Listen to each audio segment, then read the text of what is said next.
So, this is an oral history interview with Norman Arthur Rollason. My name is Daniel Hayden Smith. Also witnessing is Karen Jane Rollason, or Smith now.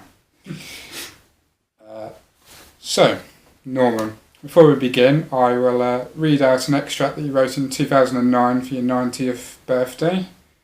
I think John Wright edited it for you.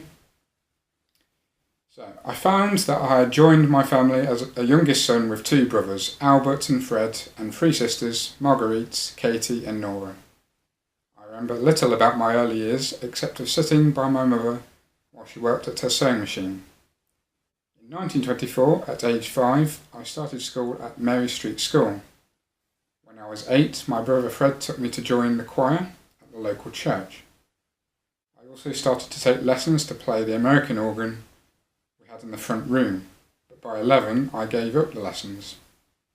Mr. North, the tutor, wanted to charge 1 shilling 6pence, 8p a week, and my mother couldn't afford it. I got a scholarship to go to the Central Secondary School in Suffolk Street, and I started there in September 1930. The secondary When did I start? What did I say I started? In September 1930. Yeah, 11, wasn't I? Yeah. The secondary school was for boys only and had about 300 pupils divided into 4 houses. In my first year, I went to school by tramcar. They ran down our street, Cock Street West, on the way to town. When I was 12, my mother bought me a bicycle from Lewis's. It cost £3, 9 shillings, 6pence. Yeah, that was... From a money point of view, it's an interesting, in my mind, because the standard bike that most kids had was £3, 19 and 9pence or 19 and 6. And this one was only about a 10 bob cheaper. It was a new bike, like, which you bought, but it was about 10 bob cheaper. Something 9 and something, yeah. No, Mum. Sorry. It's alright. It had no gears. No. To start with, I had an oil lamp for the nights, but later I had a dynamo driven by the wheel, and so had a front and rear light.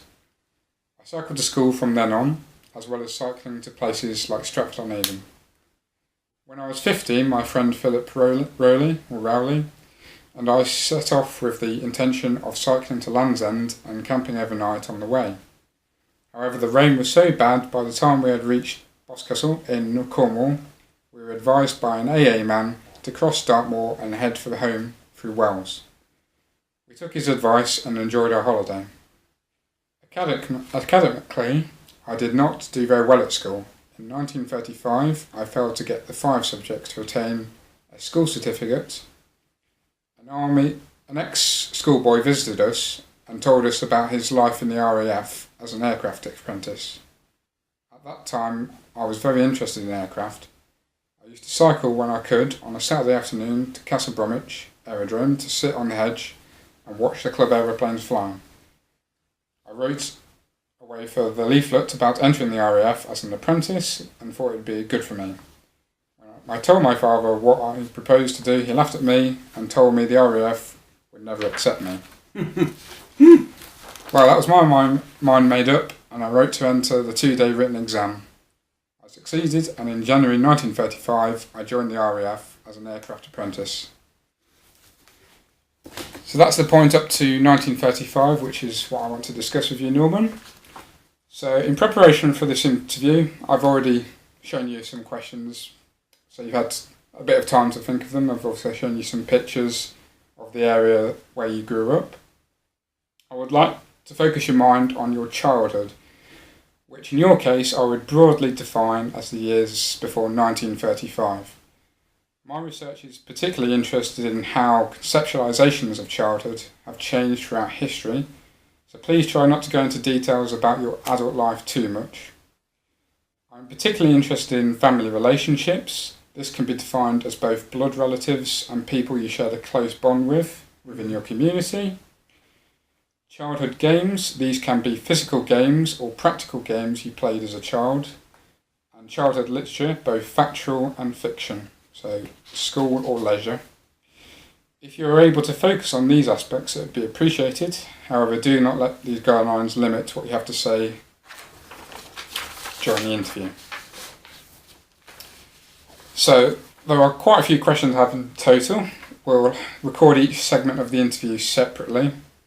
So I'll just briefly list what questions I will ask you, and then there'll be questions that pop up as the interview goes on. So the first question will be when and where you were born. I'm not asking you to answer them now, Norman. Do you want the date? No, not right now. We'll record it in each segment. I'll just list what the questions will be. Second question will be describe the community you grew up in. Then we'll move on to discuss your parents and your family backgrounds. Then I'll ask, as a child, did you contribute to the family income or help parents work in any way, running errands, for example?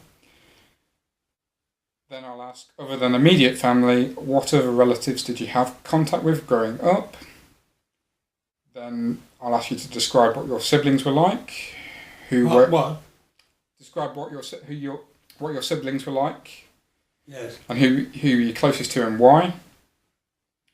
Then I'll ask you to describe the house you grew up in. Describe your room, for example, or the other places of the house and the streets. Then I'll ask what were your family's economic circumstances and what activities you did as a family together. Then we'll move on to discuss school life, good and bad points, and any friends you remember in your childhood and describing them. Then I'll ask, as a child, what did you do in your spare time and what were your hobbies? What were your favourite stories? What were your favourite games or toys?